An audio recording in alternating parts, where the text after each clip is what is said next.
국내 코로나19 확산세가 심상치 않은 가운데 토요일부터는 사적 모임이 4명까지만 허용됩니다. 식당과 카페, 유흥시설 등은 밤 9시까지만 운영할 수 있습니다.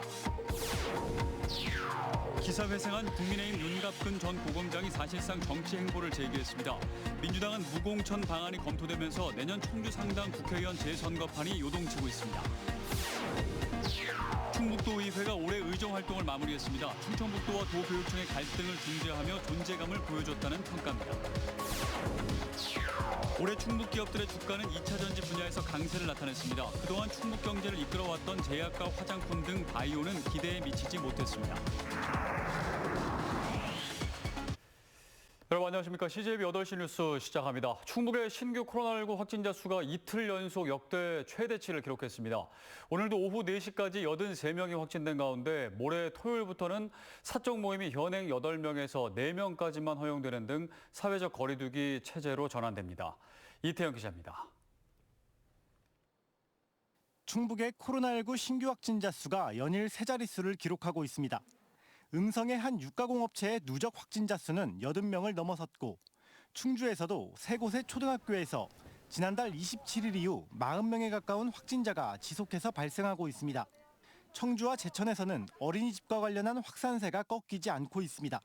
유치원과 어린이집 접촉자 256명을 전수 검사하였고 해당 시설은 이번 주에는 휴원하며 확진자가 발생한 바는 다음 주까지 운영을 하지 않습니다. 지난 일주일간 충북의 누적 확진자는 681명, 하루 평균 확진자 수는 이제 100명에 육박할 정도입니다. 병상 가동률도 93%를 넘었습니다. 정부가 일상 회복을 잠시 멈추겠다고 밝힌 가운데 충청북도도 강화된 거리두기안이 이번 토요일부터 내년 1월 2일까지 16일간 시행됩니다. 접종 여부와 관계없이 사적 모임은 최대 4명까지 허용되고 식당과 카페, 유흥시설이나 목욕탕, 실내 체육시설은 밤 9시까지만 운영할 수 있습니다. 시간 제한이 사라졌던 영화관과 PC방 등은 밤 10시까지 영업이 가능하며 사적 모임의 행사나 집회는 허용 인원이 100명 미만에서 50명 미만으로 접종 완료자로만 구성할 경우에도 500명 미만에서 300명 미만으로 축소됩니다. 영업시간 제한으로 있게 되는 직접 피해에 대한 손실 보상과 함께 방역 패스 확대 등에 따른 현실적인 어려움에 대해서도 방역 지원금 명목으로 좀 더 두텁게 지원해 드리고자 합니다. 또한 충청북도는 올 하반기에 의료기관 관련 확진자가 120명에 이른다며 간병인을 포함한 의료기관 종사자들에게 주 1회 PCR 검사를 권고했습니다. CJB 이태현입니다.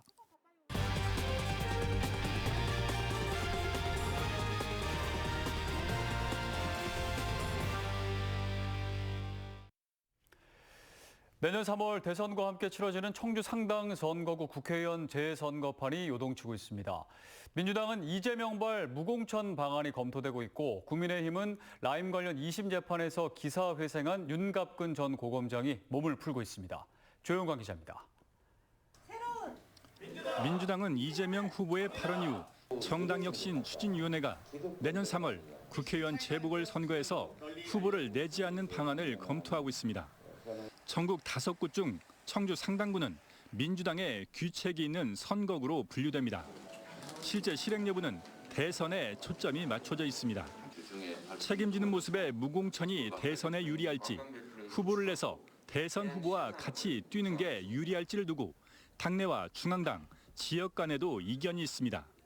다만 상대당에게 공간을 넓혀줄 수 있어 최종 결정은 뒤로 미뤄질 가능성도 있습니다. 대선을 앞두고 큰 선거에 영향을 미치는 범위 내에서는 개인적인 의견은 무공천 쪽으로 무게중심이 흐르지 않을까 그렇게 조심스럽게 전망합니다. 국민의힘에서는 기사 회생한 윤갑근 변수가 등장했습니다. 라임펀드 로비 의혹에 대한 2심 재판에서 무죄를 받고 풀려난 윤갑근 전 청주 상당 당협위원장은 청주로 내려와 사실상 정치 행보를 재개했습니다. 윤 전 위원장은 상당으로 복귀한 정우택 도당위원장과의 당내 경쟁도 피하지 않겠다며 청주 상당 재선거 출마 의지를 밝혔습니다. 다만 대법원 선고를 앞둔 윤 전 위원장이 상당에 출마하기 위해서는 중앙당의 승인이 필요합니다. 재선거를 상당히 다시 나오시는 건지 어떻게 봐요? 특별한 변수가 없으면 갈 거고요. 결국은 지방선거와 관련해서 당의 입장을 좀 들어보고요. 이와 연동돼 국민의힘이 정우택 위원장을 지사 후보로 전략 공천해 민주당 유력 후보인 노영민 비서실장과 맞붙게 하는 시나리오도 다시 부상하고 있습니다. CJB 최윤광입니다. 충북도의회가 오늘 정례회를 끝으로 올 한 해 의정 활동을 마무리했습니다. 이번 정례회, 충청북도와 도교육청의 예산 갈등으로 정말 순탄하지가 않았는데요.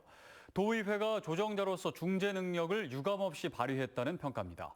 홍우표 기자가 보도합니다. 제3회 충청북도 추가 경정 예산안에 대하여 이의가 없으므로 가결되었음을 선포합니다. 도의회 정례의 마지막 날, 각 상임위를 거쳐온 각종 안건들이 일사천리로 가결됐습니다. 하지만 지난 39일간의 회기는 그렇게 순탄하게 흘러가지 않았습니다.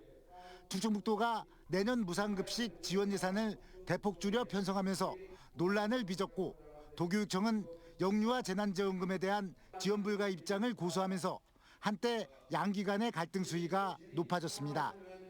이 과정에서 도의회는 중재자로서의 존재감을 보여줬습니다. 교육위와 예결위를 통해 양보를 압박했고, 이시종 지사와 김병우 교육감의 비공개 회동을 주선해 합의를 이끌어냈습니다. 충청북도는 무상급식 예산 부족분의 내년 1차 추경 편성과 영유아 보육재난지원금의 올해안 지급을 약속했습니다. 충북도는 이번 합의 사항이 차질 없이 이행되도록 최선을 다하겠습니다. 무상급식 부족액 114억 원은 내년도 추경 예산에 편성하여 지원하겠습니다. 도교육청은 명문고의 일환인 AI 영재고 설립에 적극 추진으로 화답했습니다.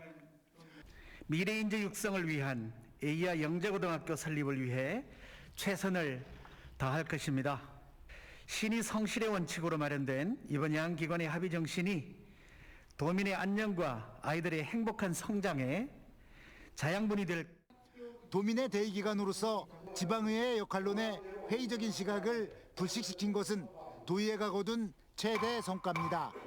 우리 도의회에서는 앞으로도 도민의 대기관으로서의 역할을 충실히 해나갈 것이며 양 기관에서 합의된 사항이 이행에 대해 지속적으로 점검해 나가겠습니다.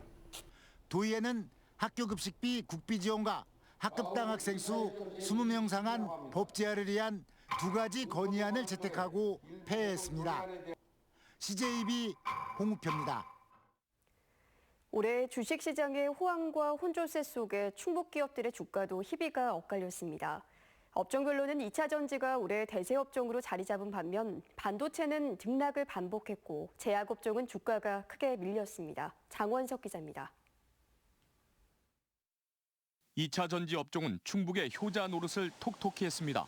전국 유일의 2차 전지 소부장 단지를 보유한 충북은 국내 생산의 절반을 차지합니다. 에코포르는 폐배터리 리사이클부터 원스톱 양극 소재 생태계 구축의 동력을 국내에서 멈추지 않고 글로벌로 확장해 나갈 것입니다. 청주의 에코프로비엠과 충주의 천보, 코스모 신소재 등의 2차 전지 대표 기업들은 평균 2배 이상의 주가 상승을 기록했습니다. 여기에 LG화학에서 분사하는 LG에너지솔루션이 내년 상장될 경우 충북이 2차 전지 산업을 주도할 전망입니다. 반도체 분야는 SK하이닉스와 DB하이텍이 보합세 속에 등락을 거듭했지만 지역의 대표 기업인 심텍은 선전하고 있습니다. 줄곧 충북 경제를 이끌어왔던 제약과 화장품 등 바이오 업종은 하락세를 기록했는데 대표적인 셀트리온 제약과 LG생활건강의 주가가 30-40%씩 밀리면서 기대에 미치지 못했습니다. 2차 전지 종목의 상승 흐름이 두드러졌고 내년까지 상승 흐름을 이어갈 것으로 판단합니다.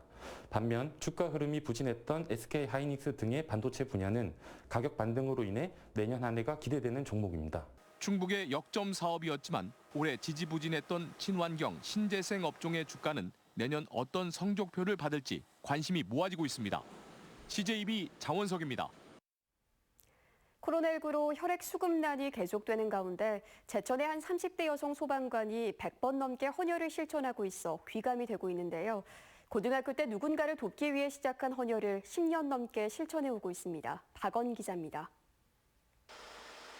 제천 봉양 119 안전센터에서 구급대원으로 근무하고 있는 올해 2년차 신미선 소방사. 밤낮이 바뀌는 근무에도 쉬는 날이면 시간을 내서 헌혈을 하고 있습니다. 고등학생 때 누군가에게 도움을 줄 수 있다는 마음으로 시작한 작은 실천이 차곡차곡 쌓였고 지금까지 한 헌혈이 무려 111회에 달합니다.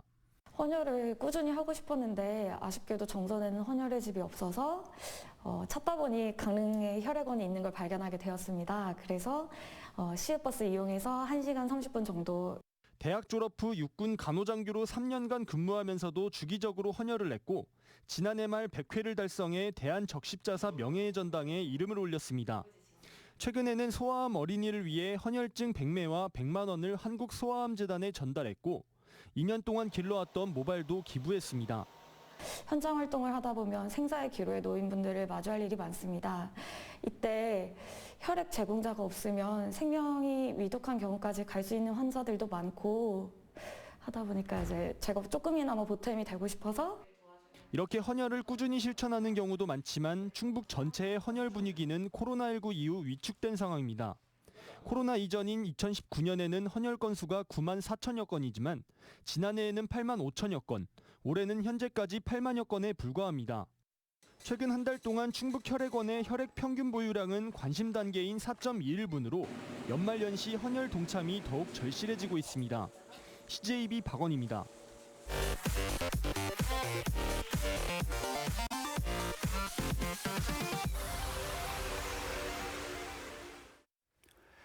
송재봉 청주상생포럼 공동대표는 청주병원 퇴거 지연과 행정안전부의 재검토 결정 등 난관에 부딪힌 청주 신청사 건립과 관련해 내덕동 문화제조창을 신청사로 이용하자고 제안했습니다. 송재봉 공동대표는 신청사 건립 비용이 눈덩이처럼 불어나고 에너지 등급도 낮아 에너지 전환 시대에 부합하지 않는다며 도시재생의 상징인 문화제조창을 신청사로 쓰면 구도심 활성화 명분도 살릴 수 있다고 주장했습니다. 국회 세종의사당 면적이 당초 계획보다 크게 늘어납니다. 국회 사무처는 최근 공모한 국회 세종의사당 건립 타당성 조사와 기본계획 수립 용역에서 세종의사당 대지 면적을 여의도 의사당의 2배가량인 64만 9,700제곱미터로 명시했습니다. 이는 세종의사당 TF가 당초 검토한 면적보다 축구장 4배 크기인 3만 3,700제곱미터가 늘어난 면적입니다. 국회 사무처는 또 용역 과업 지침서에 11개 위원회 건물과 의원회관, 컨벤션센터, 정론관 등 중요 이전 시설물도 함께 명시했습니다. 세종시가 국토교통부가 주관한 2021년 대중교통시책 평가에서 우수기관에 선정됐습니다. 세종시는 전기 굴절버스 도입과 BRT 간선 급행버스 정류장, 인접 지자체 간 환승체계 향상 등에서 높은 평가를 받았습니다. 대중교통시책 평가는 전국 161개 시군을 대상으로 2년마다 시행되며 대중교통과 서비스, 정책 지원, 이용자 등 4개 부문, 10개 항목, 19개 지표를 기준으로 평가됩니다. 정호택 도당위원장의 상당 복귀로 공석이 된 국민의힘 청주 흥덕구 조직위원장 자리가 당분간 공석으로 남을 전망입니다. 국민의힘 충북도당에 따르면 신청자를 대상으로 중앙당 면접까지 마쳤지만 인지도와 당원 지지 부족 등으로 심사가 보류돼 재공모가 검토되고 있다고 밝혔습니다. 민주당 충북도당에서는 어제 선임한 14명의 공동선대위원장 중 1명이 특수상해 혐의로 유죄 판결을 받은 사실이 드러나 자진 사퇴했습니다. 인선 하루 만에 사퇴자가 나오면서 사전 검증이 부실했다는 지적이 나오고 있습니다. 충북도의회가 임기가 6개월여 남은 상임위원장 2명을 교체해 자리 나눠먹기라는 비판이 일고 있습니다. 오늘 도의회 본회의에서 사임 처리된 연종석 전 산업경제위원장은 증평군수 선거 출마를 위해 교육위원장을 사임한 박성원 의원은 지역 현안에 집중하고 싶다는 사임 이유를 밝혔습니다. 6개월 잔여 임기의 후임 산업경제위원장에는 윤남진 의원이, 교육위원장에는 충주시장 후보군으로 분류되는 정상교 의원이 선임됐습니다. 충북 지역 운전자 10명 중 8명은 회전 교차로 내 교통법규를 지키지 않는 것으로 나타났습니다. 한국교통안전공단 충북본부는 청주와 충주 도심의 2개 회전 교차로의 안전 운행 실태를 조사한 결과 86.8%가 안전수칙을 위반했고 특히 방향 지시 등 점유율과 보행자 양보 비율은 10%에 그쳤다고 밝혔습니다. 최근 3년간 충북 도내 회전교차로에서는 323건의 교통사고가 발생해 5명이 숨졌습니다. 청주시가 오는 2025년까지 4년간 유효한 유니세프 아동 친화도시 인증을 획득했습니다. 청주시는 2018년 전담 부서를 설치하고 관련 조례 제정과 아동정책 참여기구 구성을 통해 지난해 12월 유니세프 한국위원회에 아동 친화도시 인증을 신청했습니다. 시는 내년 1월 아동 친화도시 인증 선포식을 개최합니다. 청소년 선도 후원단체인 한국 BBS 충분연맹 청주 상당지회가 결혼학생 19명에게 총 760만 원의 장학금을 지급했습니다. 상당지회는 오늘 장학금 지급식에 이어 신동수 신임 지회장 취임식도 가졌습니다.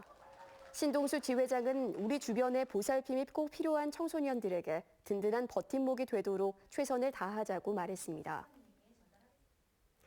충청북도가 내년도 신재생에너지 보급 사업에 592억 원을 투입합니다. 내년에는 융복합 지원 등 공모 사업에 468억 원, 태양광 주택 등 보급 사업에 166억 원, 태양광 발전 자금 2차 보전 등 정책 사업에 8억 원이 배정됐습니다. 이 같은 지원 규모는 올해보다 135억 원, 비율로는 30% 증가한 겁니다. 한국가스안전공사가 28회 대한민국 가스안전 대상을 개최했습니다. 이날 임혜종 사장은 대회사를 통해 수소경제 활성화 로드맵과 수소안전 종합대책 성과를 발표하고 가스안전관리를 더욱 강화해 나가겠다고 밝혔습니다. 시상식에서는 주식회사 해양에너지의 정기선 안전관리본부장이 산업훈장에 영예를 안았습니다. 대출 규제와 금리 인상의 영향으로 아파트 매수 심리가 위축된 가운데 충북의 아파트 가격 상승폭도 5주 연속 둔화됐습니다. 한국부동산원의 주간 아파트 가격 동향에 따르면 충북의 이번 주 아파트 매매 가격 상승률은 전주 대비 0.12%로 지난달 8일 이후 5주 연속 상승폭이 축소됐습니다. CJ 8시 뉴스를 모두 마칩니다. 시청해주신 여러분 고맙습니다.